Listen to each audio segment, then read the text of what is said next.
the raise hand function. We'll get started with John Clark.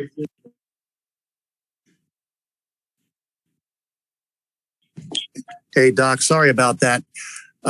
What do you take from the first half, and then what do you take from the second half today? Well, a couple of things. Listen, I thought they hit us in the mouth to start the game. I thought they were the more physical team. They were the more aggressive team. They played harder early, and they took care of the ball early. We didn't. You can't have 9 turnovers to start the first quarter and expect to be up. I thought that contributed as much as our coverage on Trey with us getting down. And then second half? We didn't do those things. I thought we started with a better sense of urgency. We changed a couple of things on Young. But more importantly, we took care of the darn ball, And so, when you look at the stats, if someone looked at the stats and said, wow, the Sixers shot 55% basically, and the Hawks shot 51%, and the Sixers lost, you're going to go to a number, and the numbers are turnovers. That was the difference. And what happened with all the open looks on the threes that they were able to get? Just us trapping and rotating. We absolutely can be better in the way we rotate it. Listen, we got a ton of looks too. It's one of those make-miss games in that department. They made them all. We didn't make them. But we can be better in the way we rotate it for sure. Thank you. Kai Carlin. Hey, Coach. Just real quick. I guess going back to Trae Young, you started Danny Green on him in the first half. Was there ever a thought that crossed your mind to say, hey, maybe we should just kind of go to Ben in the first half? Or was that kind of like you don't want him picking up quick fouls or anything in the first half? Yeah, we had a lot of thoughts, Kai. Big staff. We probably thought of all of them. But overall, it was our coverages as much as it was Danny. The rejects were on Danny. The coverage is on the double drag. And that's basically what they heard us, which was one double drag play. That was more on us. Thanks, Coach.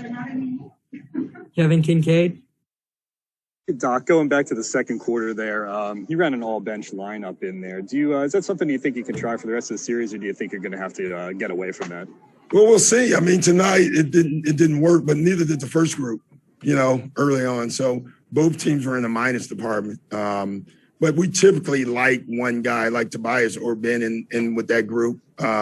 We just played them so deep in the first quarter because we were down that it took us out of our normal rotation. David Murphy. Hey, Doc, Joel obviously gave you just about everything you could have hoped for. Yeah, probably more.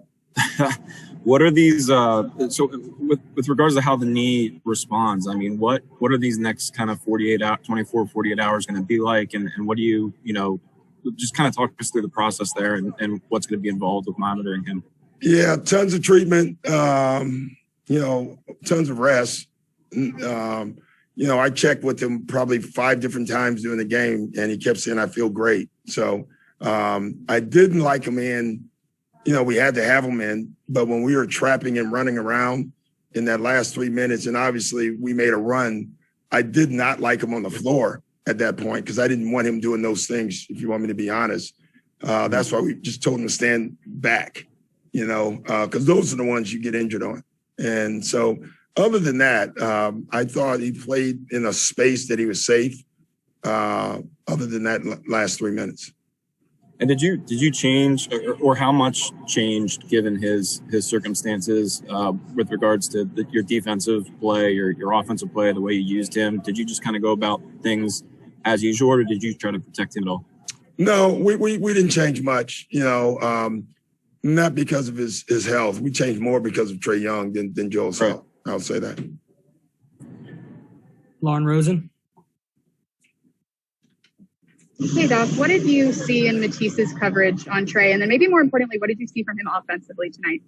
I love that Matisse was aggressive, but I'm proud of him. I bet he took more shots than anybody on our team in the last 5 days. He accepts that, with him fouling Ben and them leaving him open, that he has to respond. And I just love the fact that he shot every shot with courage, didn't hesitate. Defensively, he was up and down. I thought he was much better in the second half, guarding Trae than he was in the first half. But honestly, I thought our coverages were better. And I thought he had more help. And I think that's what we're going to have to do more. Thanks, Doc. Dave McMenamin. Hey, Doc, getting back to Joel, he seemed to smart a little bit after landing on his right leg in the fourth. And then he also had that play where I think we fouled Collins and went on the floor. Yeah. How did he come through with that? And then the types of shots and the types of aggression you were seeing from him, was he playing the same way post-knee injury that he was pre-knee injury, the way he approached today's game? Yeah, I mean, he ended up with 39, 9 rebounds, 4 assists, the 4 turnovers we don't like. So, I thought offensively he looked fine, honestly. They were mixing up the coverages. I thought he did overall a great job of trying to read what they were doing. I think as a group, we would take a couple of the shots back that we took.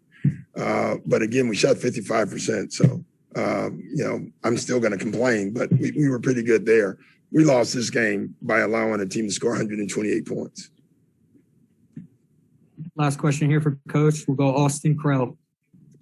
Hey, Doc. You talked a lot about mixing up the coverages and giving a bunch of different looks.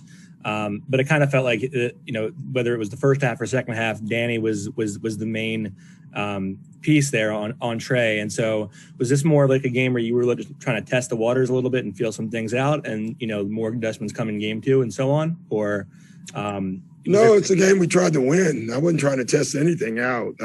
Danny's been pretty good on small guards all year. But Trey's not just a small guard. He's a terrific guard. And, everyone had their chance. Ben had them in the first half.